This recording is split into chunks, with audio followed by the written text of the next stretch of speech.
जानी वंदो सबके पद कमल सदा जोरी जुग पानी। अपने अपने घरन की सब काहू को पीर, तुम ही पीर सब घरन की।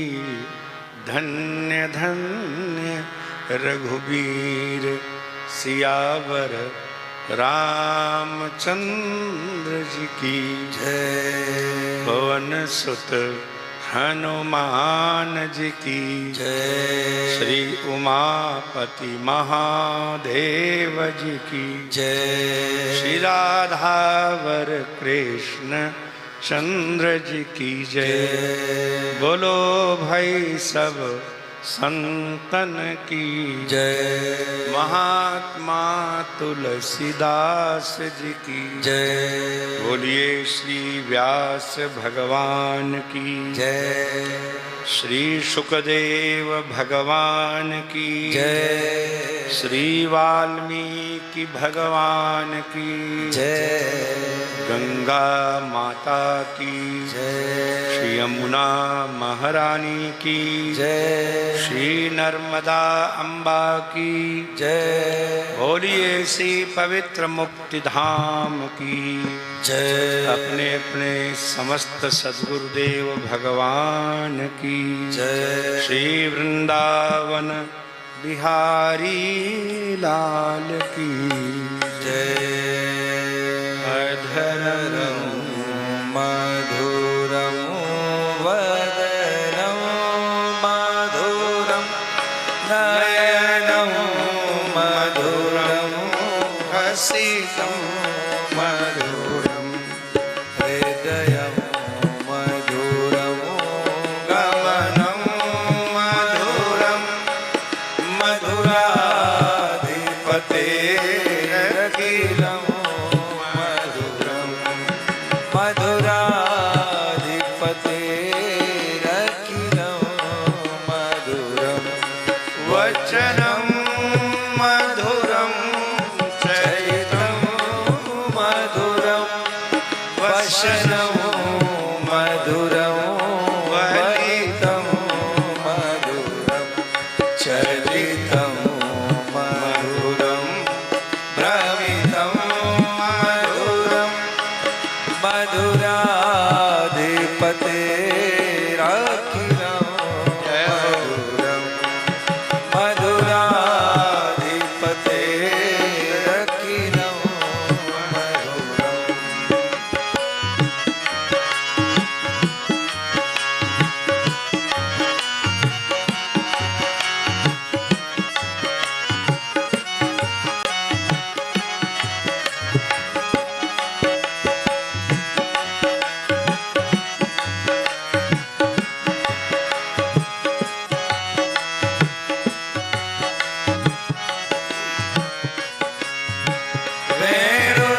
रेणुर्मधुरो रेणुर्मधुरा पाणे मधुरा पादौ मधुरं नृत्यं मधुरं सख्यं मधुरं मधुराधिपतेरखिलं मधुरं मधुराधिपतेरखिलं मधुरं गीतं मधुरं पीतं मधुरं गुप्तं मधुरं शुक्तं मधुरं रूपं मधुरं तिलकं मधुरं मधुराधिपतेरखिलं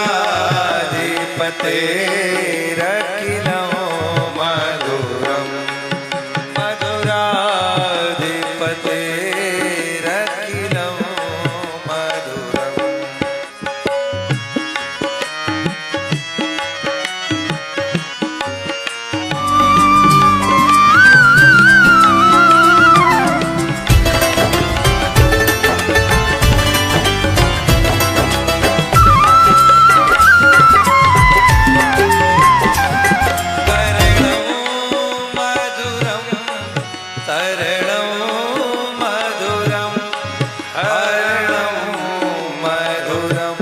स्मरणं मधुरं त्वमितं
बोलिए श्री बांके बिहारी लाल की। भानु पे जाई अरे रसिया मन बसिया मैं इतनी दूर से आई हूँ। के पावन तट पर शरणागत वत्सल भक्त वत्सल सकल हे प्रतनीक अनंत कल्याण गुणगण निलय परमात्मा श्री कृष्ण चंद्र ब्रजेंद्र नंदन की मंगलमयी अनुकंपा और हमारे जो मुख्य यजमान जिनका नाम तारा दत्त जी के नाम से परिचय दिया गया है, मैं पहचान भी लूँ, आप हैं, जय हो आपकी।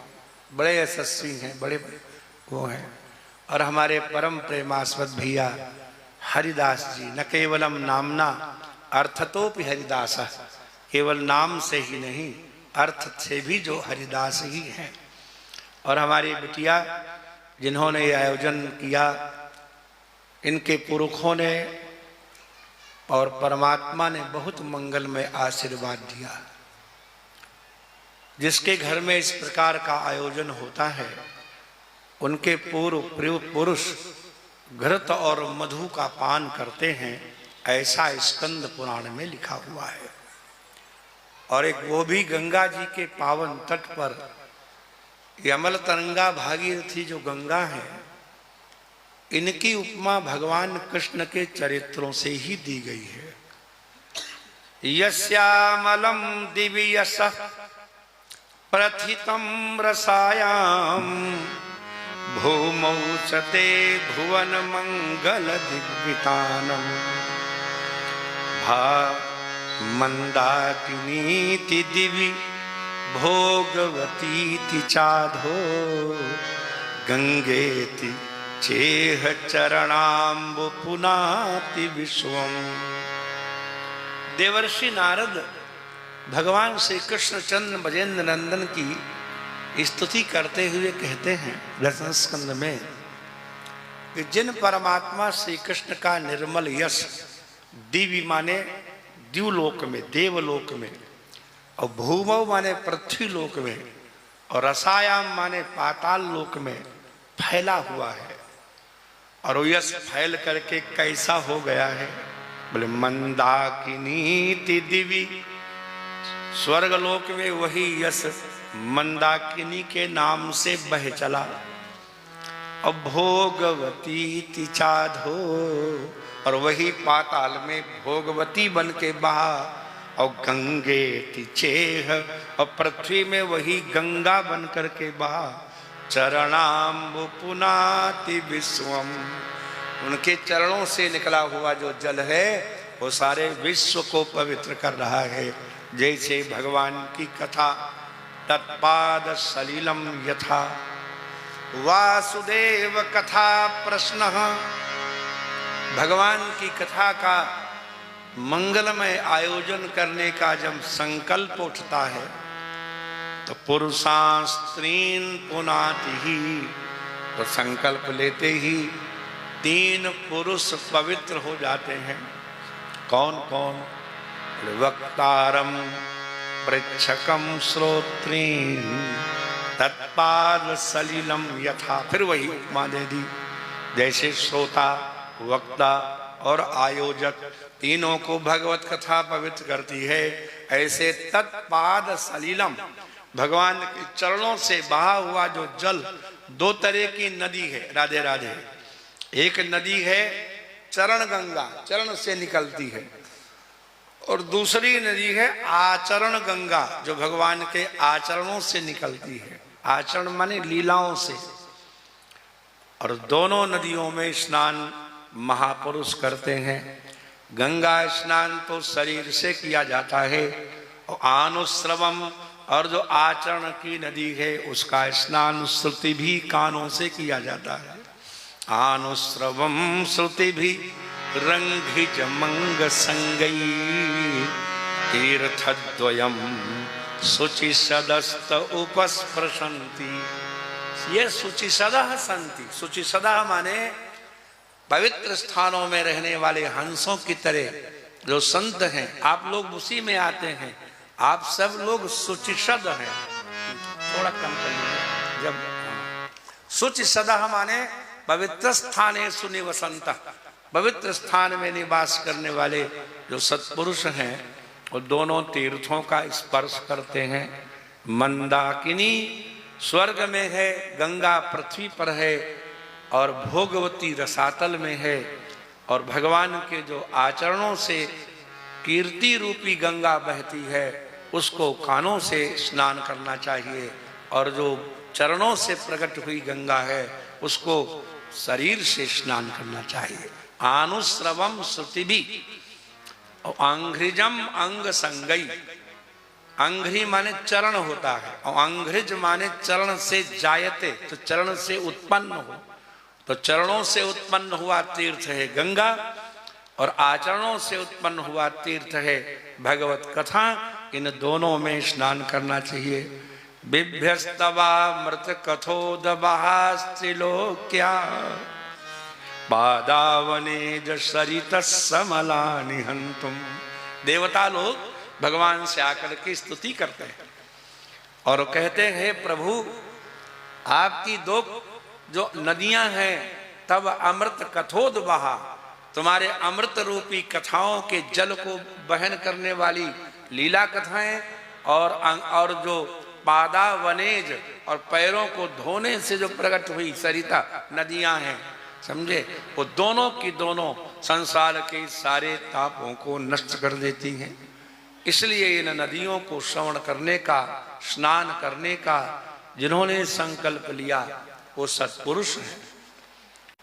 जब मानस की कथा श्रवण करने के लिए माता पार्वती ने भगवान शिव से अनुरोध किया कि हमें कथा सुनाओ। तो भगवान शिव पार्वती की जय जयकार करने लगे। तुलसी बाबा स्पष्ट करते हैं, धन्य धन्य गिरिराज कुमारी, धन्य धन्य गिरिराज कुमारी, धन्य धन्य गिरिराज जय हो। तुम समान नहीं को उपकारी, तुम समान नहीं को उपकारी। हे गिरिजा, हमने बिटिया का नाम नहीं पूछा, वो तो तारा दत्त है, आप क्या चांदनी हैं? क्या नाम है आपका?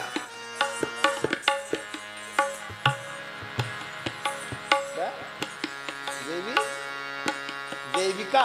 ओहो, देवान कायति स्तौति असौ देविका, देवताओं की स्तुति करने वाली। हाँ बिटिया, वो भी देविका हैं, पार्वती मैया।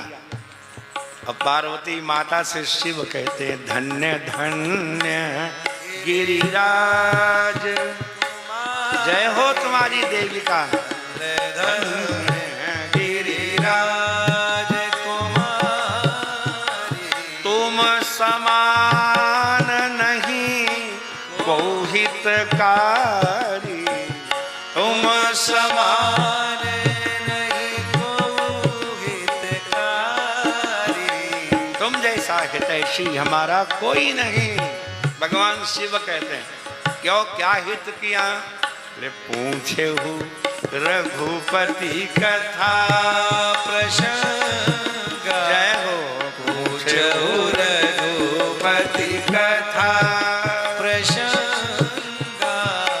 सकल लोक जग पावनी गंगा, सकल लोक जग पावनी गंगा, पूछे हो रघुपति कथा प्रसंग, सकल लोक जग पावनी गंगा। भगवत कथा प्रसंग सकल लोक को पवित्र करने वाली गंगा है। फिर गंगा आ गई, सकल लोक जग पावनी गंगा। भगवत कथा प्रसंग सकल लोकों को पवित्र करने वाली गंगा है।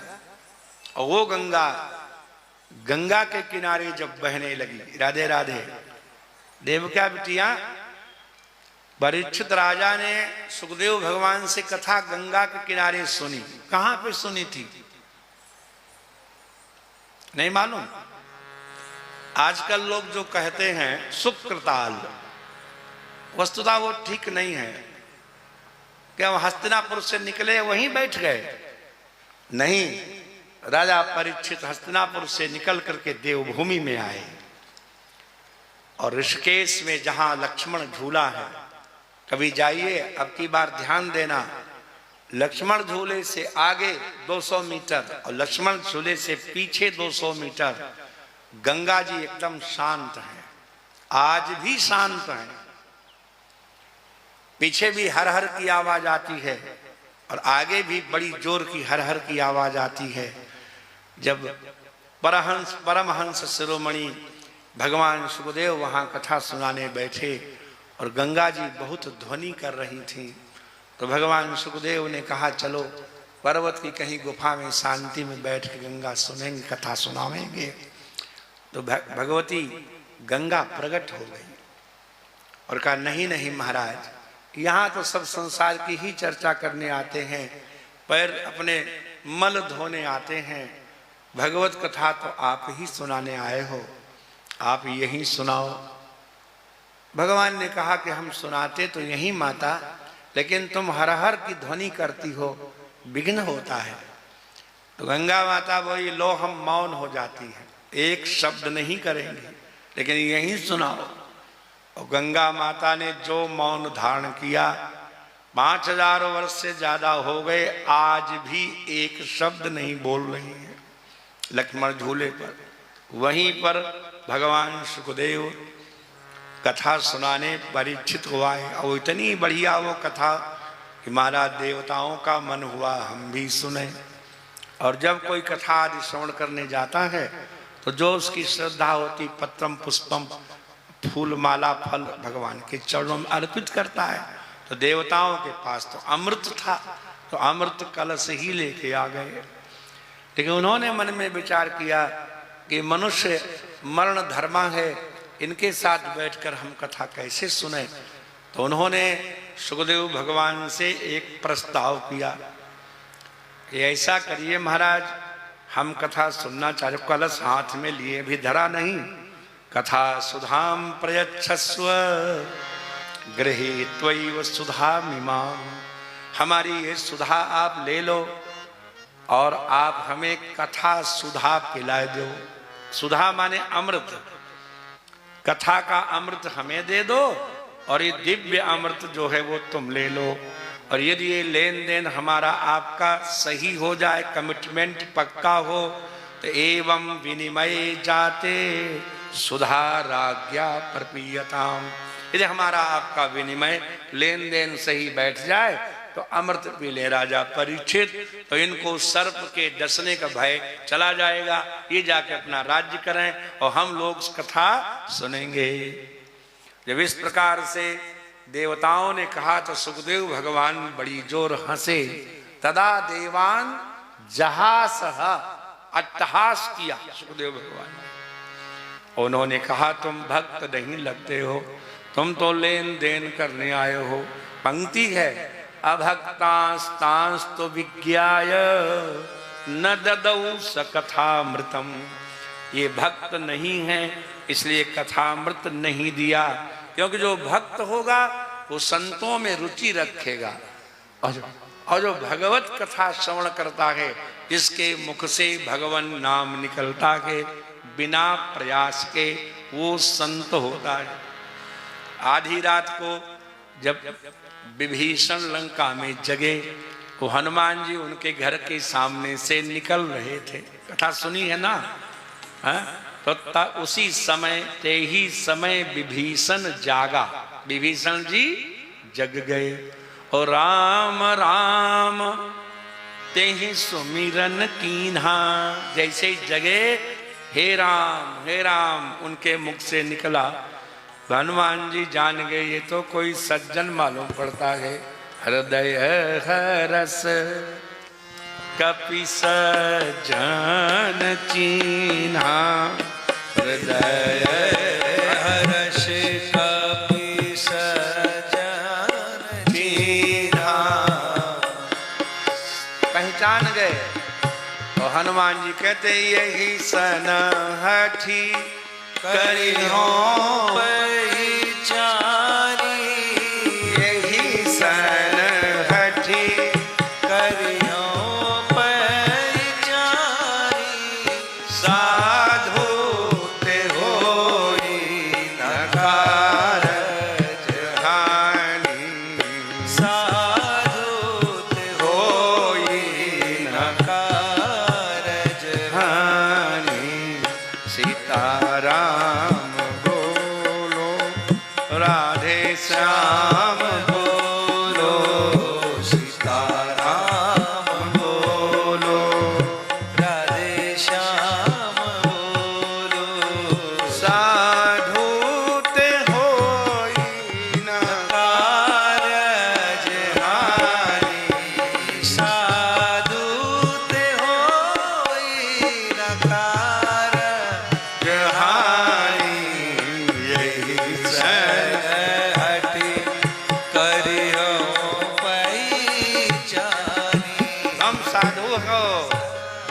केवल भगवान नाम निकला, हनुमान जी ने डिग्री दे दी ये साधु है, इससे मित्रता करनी चाहिए। और जो साधु का संग करे वही सत्संगी। और ये देवता लोग तो अमृत लिए घूम रहे हैं, इसलिए तुमको भगवान के चरणों में प्रीति नहीं। राम कथा के तेई अधिकारी, जिन कहा सत्संगति अति प्यारी। नहीं दिया कथामृत। और देवता लोग निराश होकर के ब्रह्मा जी के पास गए ब्रह्मा जी ने कहा अच्छा देखते हैं कथा का फल क्या है। तो कूर्म पुराण आदि में वर्णन है कि ऐसी मृत्यु अगर किसी की हो तो वो जन्म मिलेगा, ऐसी मृत्यु हो तो ये जन्म मिलेगा। मृत्यु का प्रकार और अगले जन्म का संकेत वहां दिया गया है। तो महाराज जो अग्नि में जले, सर्प डसने से मृत्यु को प्राप्त हो, जल में डूब जाए, ऐसे जीव जो हैं उनको क्या गति मिलती है मरने के बाद। तो आचार्य कहते हैं, पुराण कहते हैं, ऐसे जीव प्रायः प्रेत योनि में जाते हैं। किंतु जब कथा सुनी परीक्षित राजा ने तो सर्प डसने के बावजूद वो ब्रह्मभूत हो गए। ब्रह्मभूत से राजर्षे है देहो ही गरलाग्निना। कथा श्रवण करते ही राजा परीक्षित ब्रह्मभूत हो गए। उनके शरीर को सर्प के विष ने डसा किंतु उनको नहीं डस पाया। तो राज्ञो मोक्षम तथा वीक्ष्य, इस स्थिति में भी सर्प के द्वारा डसे जाने पर भी जब परीक्षित की मुक्ति हो गई तो राजा की इस मुक्ति को देखकर पूरा धाता विस्मितः, विधाता चकित हो गए। ये कैसे कर्म का बंधन कट गया, कैसे ये मुक्त हो गया। मने विधाता चकित हो गए राजा परीक्षित की मुक्ति को देखकर। सोचिए, राज्ञो मोक्षम तथा वीक्ष्य। थोड़ा भी संस्कृत अगर जानते होंगे तो सब समझ में आएगा। वीक्ष्य माने दृष्टवा, देख करके राजा के मोक्ष को। कब मुक्ति हुई? सर्प डसने से। ब्रह्म चिंतन नहीं कर रहे थे, वो समाधि में नहीं थे। तो राजा परीक्षित की मुक्ति से धाता माने ब्रह्मा जी विस्मितः, आश्चर्य में पड़ गए, ये कैसे हुआ। तो उन्होंने तुरंत तुला मंगाई। तुला माने तराजू। कभी द्वारका गई हो बेटिया देविका जी? तो वहां तुला दान की थी। अब की जाना तो करना। अच्छा, एक पल्ले में बैठ जाना और दूसरे पल्ले में अन्न और घी और फल और सब धर के, कुछ रुपया, और चाहो तो एक अंगूठी भी धर देना, ये चांदी का सिक्का, और तौल जाना। बोलो राधे राधे।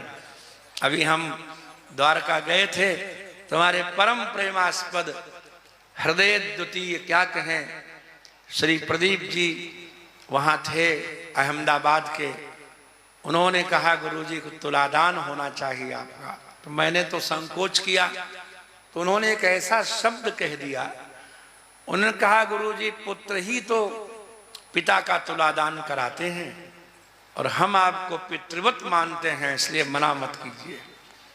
और तराजू में बिठा करके आहा तुलादान हो गया। वहां सबसे पहले तुलादान भगवान कृष्ण का हुआ था। कथा सुनी होगी आपने। सत्यभामा ने सोने से तौला था, समझे, और तौल नहीं पाए तो तुलसी महारानी की शरण में गई।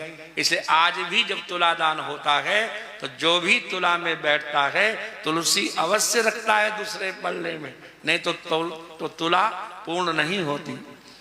तो सबसे पहले धर्म का तुला तराजू ब्रह्मा जी ने ब्रह्मलोक में बांधा।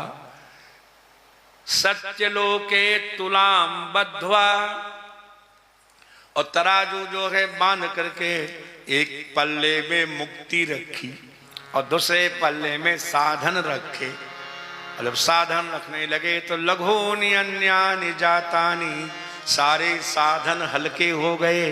जप तप व्रत नियम दान तीर्थ संयम अष्टांग योग सब हल्के हो गए। लेकिन गौरवेण इदम महा, लेकिन भागवत जी का फल जब वहां रखा तो पट से मुक्ति तुल गई। वाह वाह, भागवत जी ही ऐसी हैं जो कर्म बंधन को काट करके किसी भी जीव को, चाहे वो कितना भी अधम हो, उसको मुक्ति प्रदान कर सकती है। सो महाराज बड़े प्रसन्न भये और कहा ब्रह्मा जी ने देवर्षि नारद से कि लो हम तुम्हें भागवत कथा सुनाते हैं। तो सबसे पहले देवर्षि नारद को ब्रह्मा जी ने कथा सुनाई और ब्रह्मा जी ने कहा तुम इसका प्रचार करो। तो देवर्षि नारद ये नहीं समझ पाए कि इसका प्रचार हम किस विधि से करें। बड़ा सुंदर पंक्तियां हैं यद्यपि ब्रह्म संबंधात श्रुत में तच्छुरर्षिना। ब्रह्मा से यद्यपि नारद जी ने ये कथा सुनी थी, लेकिन सप्ताह श्रवण विधि कुमार तस्य भाषितः, लेकिन सप्ताह 7 दिन में कथा सुननी चाहिए, ये विधि सनक सनंदन सनातन सनत कुमार ने देवर्षि नारद को बताई थी। अब प्रश्न आ गया, देखो ऐसे कथा निकलती है। अब पूछ दिया ऋषियों ने सूत जी से कि नारद जी का कैसे संवाद हो गया, सनत कुमार से कहाँ मिल गए, कहाँ कथा हुई। तब उन्होंने एक पुरानी कथा सुनाई। एक बार की बात है, देवर्षि नारद के मन में हुआ कि सारे लोकों में सर्वोत्तम लोक है पृथ्वी। आप क्या मानते हो बेटिया, स्वर्ग अच्छा है कि पृथ्वी अच्छी है? लेकिन फिर भी हम लोग अपने पिता माता दादाजी के नाम में लिख देते स्वर्गीय, माने स्वर्ग को गए। हम अपने को अच्छा नहीं मानते, स्वर्ग को अच्छा मानते हैं। अब आप बढ़िया सा हलवा बनाई और ठाकुर जी के सामने रखा, इनका मन हुआ कि 2 चम्मच खाएं, राधे राधे। और जैसे ही निकले, बस निकलने ही वाले थे, सोई शास्त्र खड़ा हो गया डंडा लेके, खबरदार देवा वही गंध ग्राहीना, देवता केवल गंध ले सकते हैं, सूंघ लो और चुपचाप बैठे रहो। बेचारे ठाकुर जी सूंघ के रह गए और तुमने उन्हीं के सामने घंटी बजाई और चम्मच से गट गट खाना शुरू किया और ठाकुर जी टुकुर टुकुर देखते हैं। तो इनके मन में भी होता है कि हम भी अवतार लेकर के पृथ्वी पर जाएं और वहां मैंगो शेक पिए। बोलो राधे राधे। दुनिया का ऐसा कोई जीव नहीं, चाहे ब्रह्मा हो चाहे इंद्र, जो पृथ्वी पर न आना चाहते हो, क्योंकि ये मनुष्य का शरीर देवताओं को भी दुर्लभ है। बड़ी प्रसिद्ध पंक्ति है, सुर दुर्लभ सदग्रंथन गावा, बड़ा बड़े भाग्य मानुष तन। सर्वश्रेष्ठ शरीर कौन है? मनुष्य का। तो नारद जी यहाँ आए थे और यहाँ पर उन्होंने सोचा कि तीर्थों में चले। तो महाराज कहाँ कहाँ गए? पुष्करम च प्रयागम च काशीम गोदावरीम तथा हरिक्षेत्रम कुरुक्षेत्रम श्रीरंगम सेतु बंधनम एवमाद सुतीर्थेषु भ्रममाणे तस्तता नापस्यम कुत्थित शर्म मन संतोष कारकम। दुनिया भरे के तीर्थों में घूम आए, लेकिन कहीं मन को शांति नहीं मिली। लोग समझते हैं कि घर में झगड़ा हो जाए तो बक्सा उठाओ, हरिद्वार चले जाओ, बद्रीनाथ चले जाओ, वृंदावन चले जाओ। अरे हृदय के अंदर हाहाकार है, वहां कैसे शांति मिलेगी? शांति तब मिल सकती है जब अंदर से शांति होनी चाहिए। नारद जी आए और यहाँ देखा क्या हो गया है। कलिदावा नले नाद्य धरेयम बाधिता धुना। कलियुग रूपी दावानल ने सारी पृथ्वी को जला रखा है। सत्यम नास्ति तपस्सौचम दया दानम न विद्यते। न सत्य है, न तप है, न पवित्रता है, न दया है, न दान है। कोई योगी नहीं, कोई सिद्ध नहीं। फिर कर क्या रहे हैं यहाँ के लोग? बोले उदरम भरिणो लोका। सारे संसार के लोग इसी जुगाड़ में रहते हैं कि शाम को क्या बनेगा। बोलो राधे राधे। क्यों हरदास भैया एकादशी करते हो? तो पहली एकादशी आज हो गई और बन गया काजू का हलवा, तो अगली एकादशी को क्या बनेगा 15 दिन सोचते हैं। बोलो राधे राधे। कि अब की बात सिंघाड़े का हलवा बनवाएंगे। नहीं आई बात? हाँ, बहुत से लोग सोचते हैं इस एकादशी को शकरकंद मंगाई है, अगली एकादशी को गाजर का हलवा बनवाएंगे। बोलो राधे राधे। तो इसका मतलब क्या है? एकादशी पर ध्यान कम है और गाजर के हलवे पे ध्यान ज्यादा है। क्योंकि भागवत में जो महात्म्य है पद्म पुराण का, वहां स्पष्ट घोषणा है कि उदरम भरिणो जीवा। सारे जीव एक ही उद्योग में लगे हैं कि हमारा उदर कैसे भरे। माता पिता अपने बालकों को पढ़ाते हैं विद्या। किस लिए पढ़ाते हैं? मुक्ति पाने के लिए। ईमानदारी से बोलो। मातु पिता बालकन बोलावे,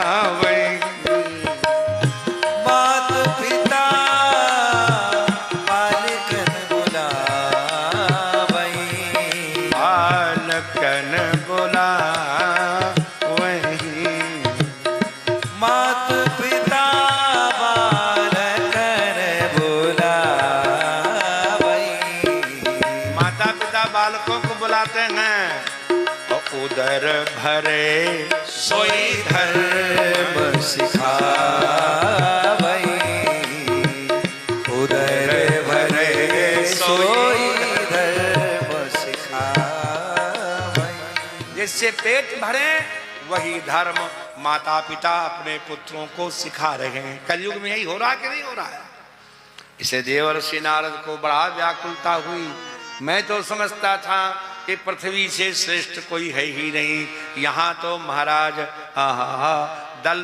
दंपति नाम च कलकनम, पति पत्नी में झगड़ा दिखाई पड़ा उनको। पुराने जमाने में झगड़ा नहीं होता था।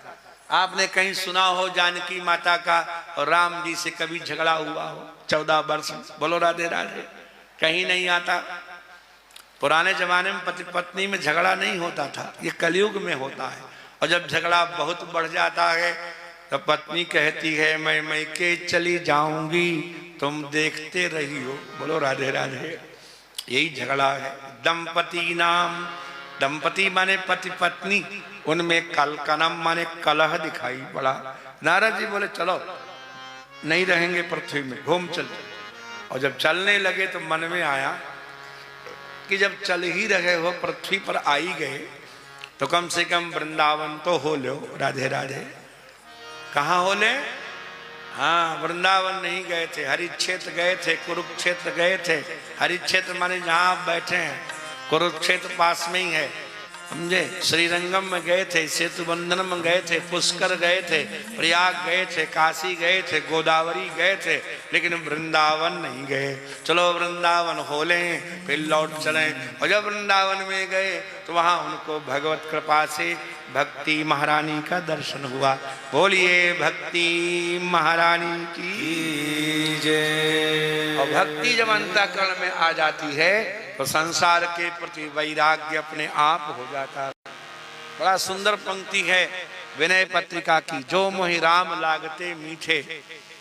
राम जी अगर मीठे लग जाएं तो नवरस